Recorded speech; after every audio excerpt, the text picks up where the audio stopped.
हाय दोस्तों, जैसे कि मैंने आपसे बोला था कि मैं सेकंड एक्ट का वीडियो जल्दी लेकर आऊँगी, तो मैं आपके लिए सेकंड एक्ट का वीडियो लेकर हाजिर हूँ। हे गाइस, मैं हूँ मिनी और मैं एक्सप्लेन करने जा रही हूँ ओथेलो का सेकंड एक्ट। जिन लोगों ने मेरा ओथेलो का पार्ट 1 नहीं देखा है, उन लोगों को रिकमेंड करना चाहूँगी कि पहले ओथेलो के पार्ट 1 की वीडियो ज़रूर देख लें, नहीं तो स्टोरी क्लियर नहीं होगी। उस वीडियो का लिंक मैंने डिस्क्रिप्शन में दे दिया है।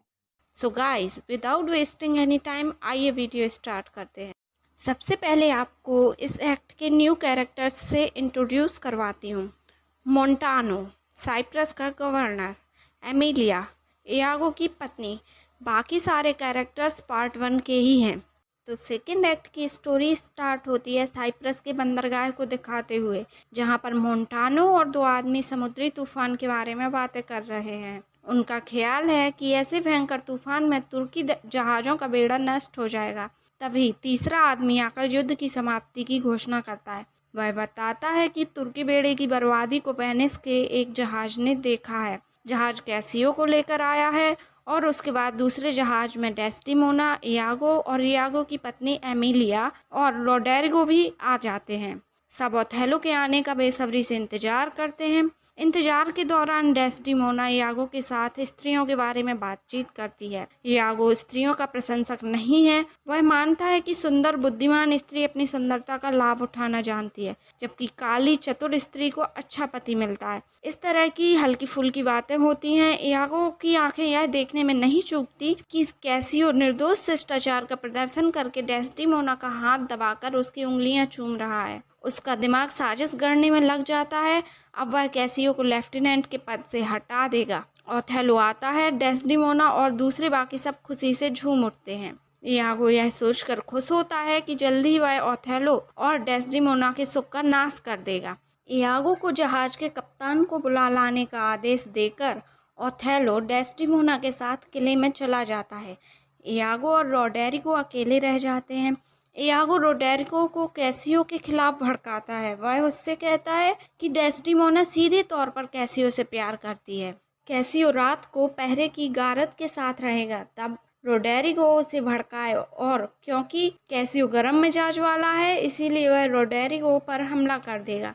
तब वह बर्खास्त हो सकेगा।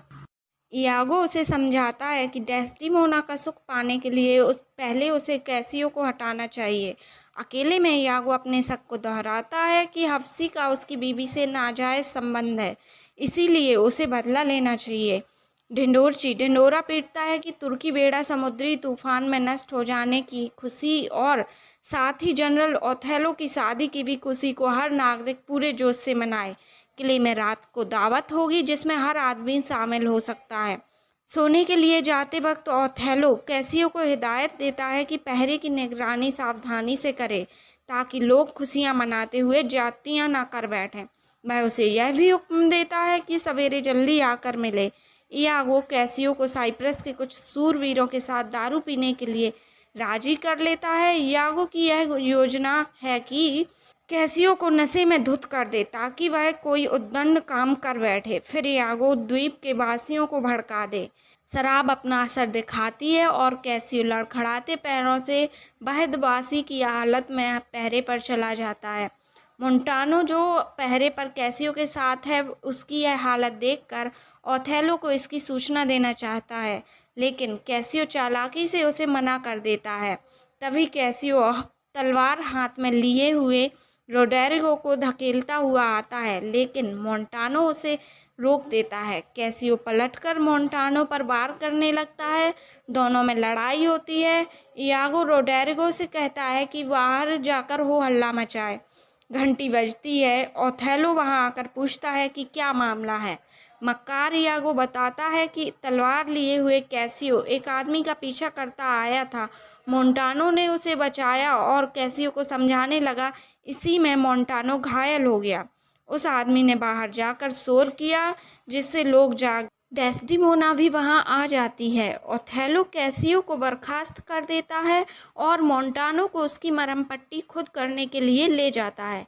इस बेइज्जती से कैसियो के दिल को गहरा धक्का लगता है और वह इयागो से अपना दुखड़ा रोता है। इयागो उसे यह विश्वास करने को समझाता है कि ओथेलो ने उसे गुस्से की बजाय नीति के तहत बर्खास्त किया है। उसे डेस्डिमोना से फरियाद करनी चाहिए, जो उसकी इस मामले में मदद करेगी। कैसियो इसके लिए राजी हो जाता है।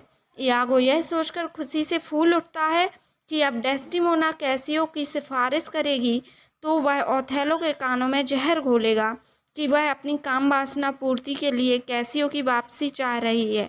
तभी रोड्रिगो आता है और शिकायत करता है कि उसकी सारी रकम खर्च हो गई और इतनी तकलीफ़ें भुगती, मगर फिर भी कुछ काम नहीं बना। इयागो उसे समझाता है कि कैसियो को बर्खास्त किया जाना उसकी योजना की सफलता की ओर पहला कदम है। वह रोड्रिगो से प्रार्थना करता है कुछ समय और सब्र के साथ इंतजार करे, और यहीं पर दूसरा अंक समाप्त हो जाता है। तो गाइस, ये थी ओथेलो की सेकेंड एक्ट की स्टोरी। उम्मीद है आपको वीडियो पसंद आई होगी। तो जल्दी से जल्दी चैनल को सब्सक्राइब कीजिए और वीडियो को लाइक कीजिए और कमेंट सेक्शन में अपने थॉट्स ज़रूर लिखें। मैं वीडियो का थर्ड पार्ट जल्दी लेकर आऊँगी। तब तक के लिए बाय दोस्तों, and thank you for watching my video.